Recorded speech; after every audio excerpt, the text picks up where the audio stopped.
Alors, salut, donc de retour à Dimanche on lit, édition du 28 septembre.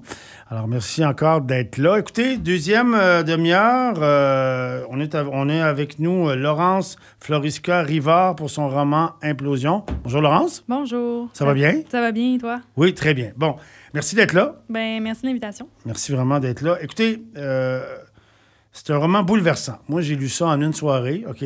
Implosion. C'est un roman à trois voix qui parle d'un sujet connu, mais d'un angle absolument inédit. En fait, on parle de harcèlement sexuel, on parle d'agression sexuelle, on parle d'une personne qui a commis des agressions, enfin, qui ont été révélées sur les réseaux sociaux dans la vague MeToo.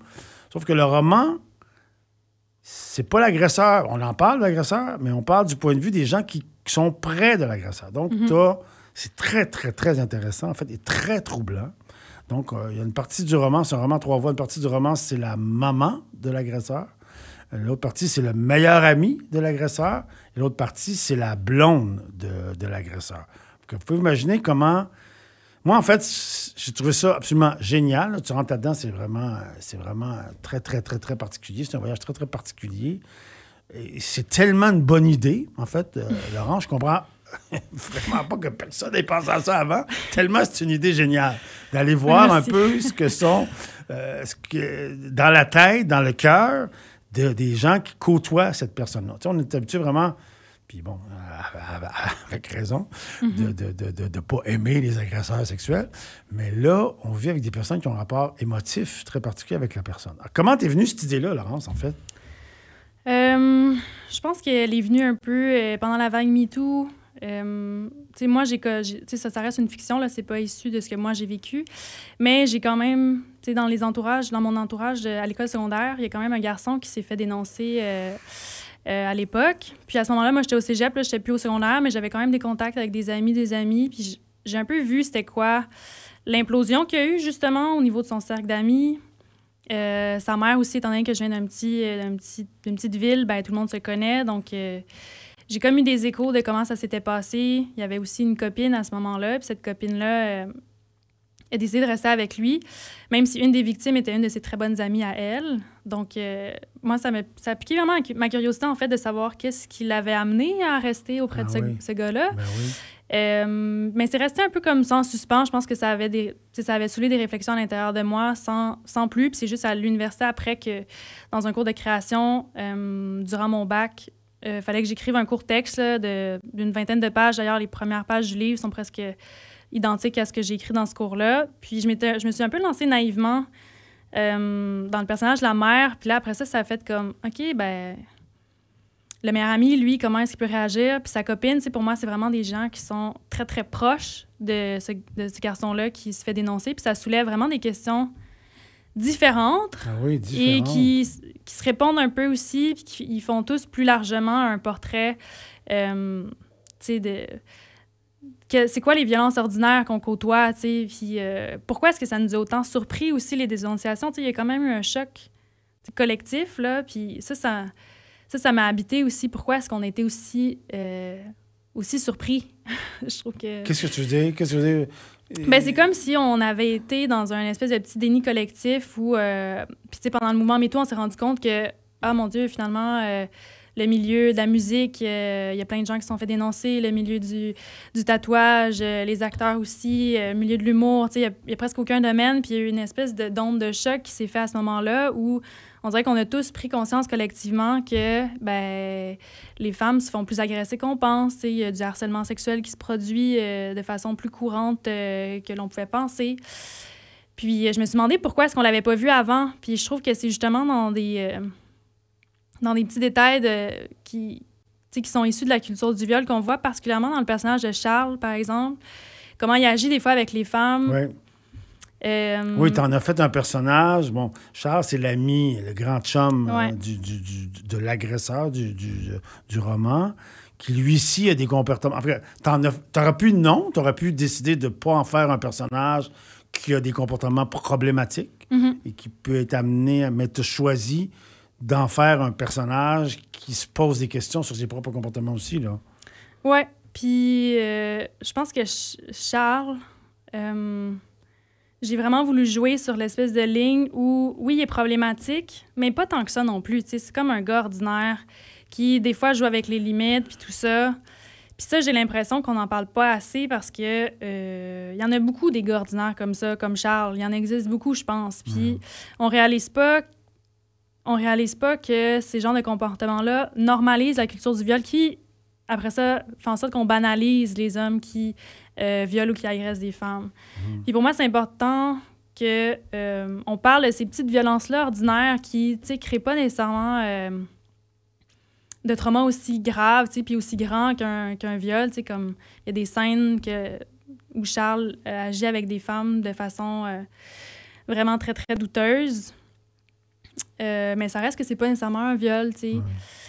Puis tant Puis pour moi, de parler de ces violences-là qui sont plus ordinaires, on en a besoin pour essayer de remonter le fil vers les violences plus graves. Puis si on part pas du bas, ben j'ai l'impression qu'on n'arrivera pas à défaire cette culture-là qui est encore présente, à mon avis. Ah oui, toi, tu trouves que tu côtoies ça, t'es dans ton entourage, ou tu vis ça, je sais pas, là, tu penses que c'est encore très, très présent? Ah ben oui, tu sais, Oui. j'ai travaillé en restauration. OK. Dans le milieu de la restauration, je pense que c'est encore super présent. Aussi, j'étais aussi reboiseuse. J'étais allée planter des arbres en Abitibi. C'est un milieu qui est très masculin, aussi très reclus, qui permet aussi toutes sortes de choses.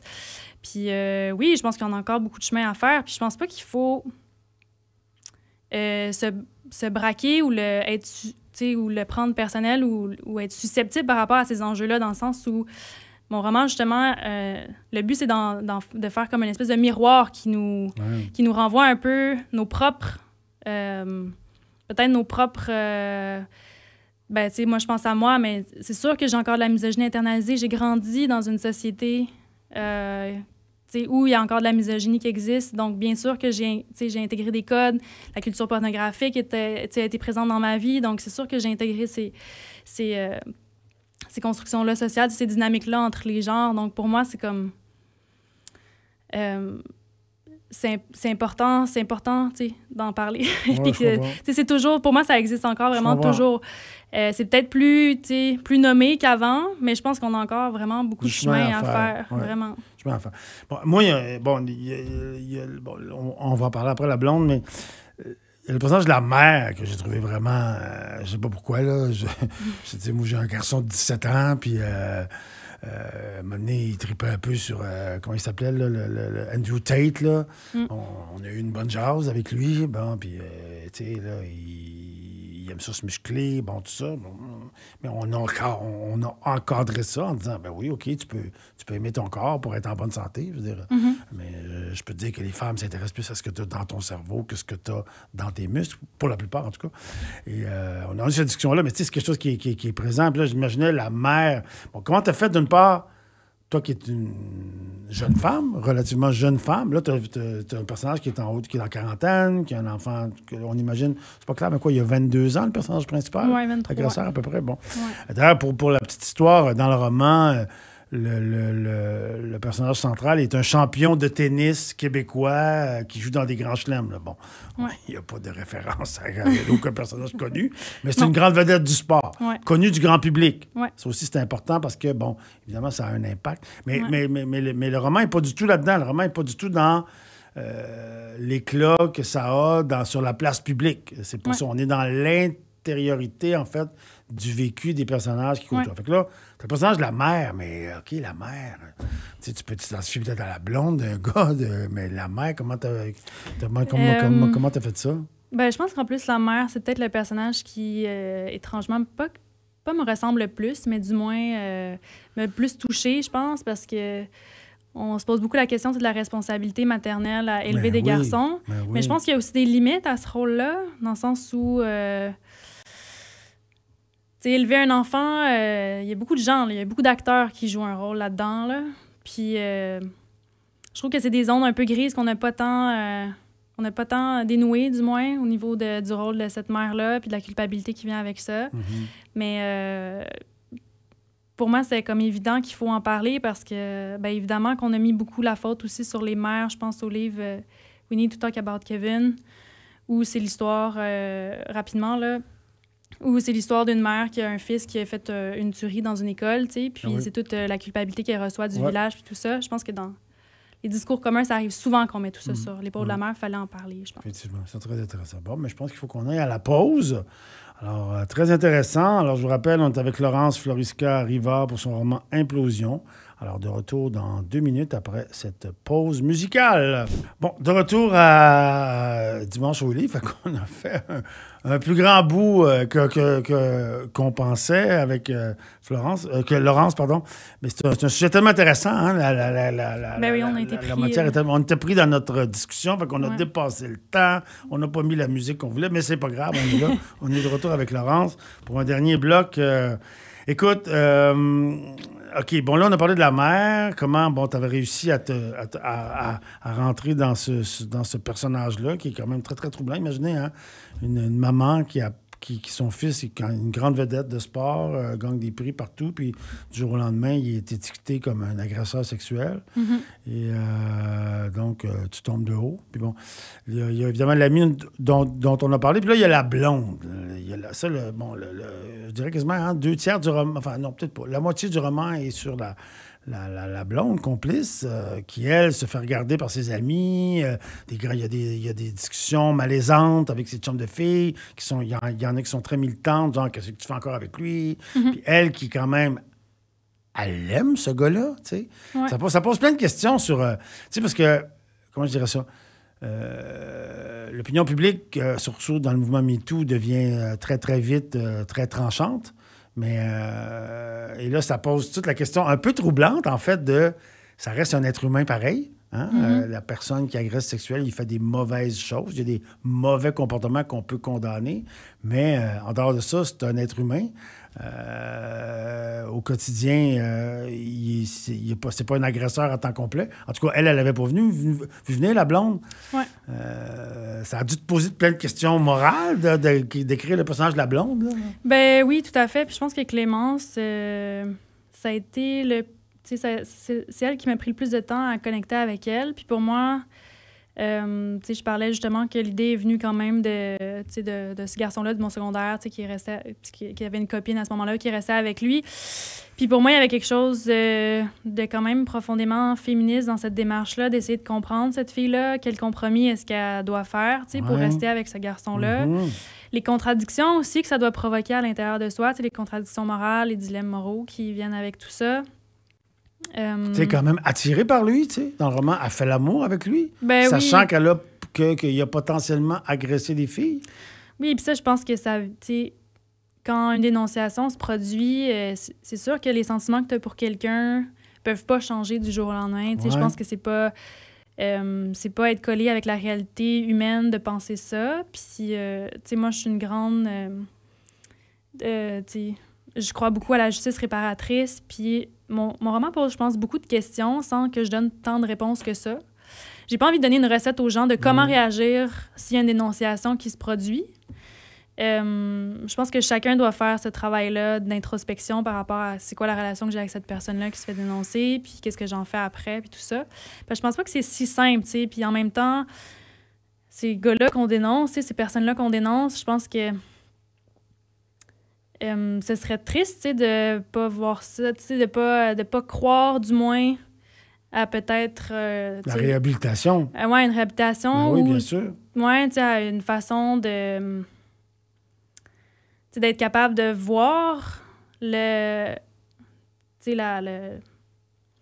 l'outrage qui a été fait, le viol, l'agression, peu importe ce qui a été fait, le fait de reconnaître ça. Ça, je pense que c'est moi, j'ai des amis dans le domaine du spectacle, notamment, qui ont subi la vague, puis qui, tranquillement, après beaucoup d'années, recommencent à faire des spectacles à gauche puis à droite. Puis, bon, moi, je regarde ça, puis je fais, écoute, je sais pas trop. Oui, il y a un prix à payer, évidemment. Ils l'ont un peu payé. Est-ce qu'ils ont, tous les cas sont pas tous pareils, là. C'est pas simple de juger, là, il y a le cas Gilbert Rozon qu'on voit, là, qui est dans les médias. Je pense que beaucoup de monde aimerait ça qu'il paye d'une façon ou d'une autre. Je pense que, en tout cas, il a été condamné par l'opinion publique, en tout cas, ça, c'est clair. Même s'il n'a pas été condamné devant la justice. Les cas d'espèce sont pas pareils, mais en même temps, On est des humains, je veux dire, un jour, il faut réparer, un jour, il faut pardonner, je pense. Qu'est-ce que tu en penses? Je trouve que la question de, comme, tu sais, pour ceux qui sont dans l'œil du public puis tout ça, je trouve que la question est épineuse, puis... c'est parce que ma position personnelle, je pense pas qu'elle est tant... j'ai pas tant nécessairement envie de la mettre de l'avant par rapport à ça, parce que je pense pas que j'ai la science infuse ou que j'ai des réponses à comme est-ce qu'un humoriste qui a été dénoncé, par exemple, a le droit de revenir sur scène. Je suis quand même du côté beaucoup des victimes, dans... Puis tout ça, ce que moi, j'ai envie de poser avec ce roman-là, c'est surtout les questions qu'on se pose dans notre intimité, dans notre groupe d'amis, puis de pas... d'être capable aussi de se voir des fois comme pas le méchant de l'histoire, là, mais... J'ai envie qu'on soit capable de reconnaître quand on fait qu'on a des comportements problématiques, des réflexes aussi de pensée problématique ou comme des dynamiques qu'on voit aussi autour de nous. Moi, je trouve que j'ai envie d'amener ça avec mon roman, c'est qu'on soit capable de réagir. De réagir. Puis comme société. Ben oui, puis je pense que ça part aussi de l'individuel, dans notre entourage à nous, qu'est-ce qu'on voit, puis pourquoi est-ce qu'on n'est pas capable de le nommer quand quelqu'un dit quelque chose de déplacé ou d'un peu macho, de misogyne, puis tout ça. Moi, je trouve que c'est ça qui est le plus pertinent. Après, ça regarde la conscience des artistes qui ont été dénoncés, là, s'ils ont envie de revenir sur la scène, puis d'être présents dans l'espace public, même si leurs victimes peuvent les croiser, puis tout ça. Je pense que eux, ça les regarde, eux, puis leur propre processus. S'ils sont arrivés là, ça leur appartient. Je suis pas là pour être la police de la morale par rapport à ça. Je pense que j'arrivais avec plus de questions, moi aussi, en écrivant ce roman-là. Ah bon. Ouais. Laurence, c'était très intéressant comme discussion. On pourrait discuter encore longtemps. Ouais. Je pense que tu as vraiment la bonne phrase dans ce que tu viens de dire. C'est un roman qui pose plus de questions qu'il impose des réponses. Mm-hmm. Mais c'est un paquet de questions tellement intéressantes. Là. Ouais. Écoutez, les amis, je ne saurais trop vous suggérer Implosion de Laurence Florisca-Rivard. Même, je disais qu'en France, il y a des libraires qui s'intéressent à ça. Le roman fait son petit bout de chemin, même en France aussi, parce qu'il pose des questions fondamentales. Très, très bien écrit, avec une grande sensibilité. Bravo, Laurent, vraiment. Merci vraiment. Beaucoup. Moi, j'ai dévoré ça dans une soirée, comme je vous l'ai dit tout à l'heure. Je ne saurais trop vous le suggérer. Écoutez, merci à tous d'avoir été là. Merci, Laurent, d'être venu. Merci à Alain qui était là dans la première demi-heure. Alors voilà, c'est tout pour cette semaine.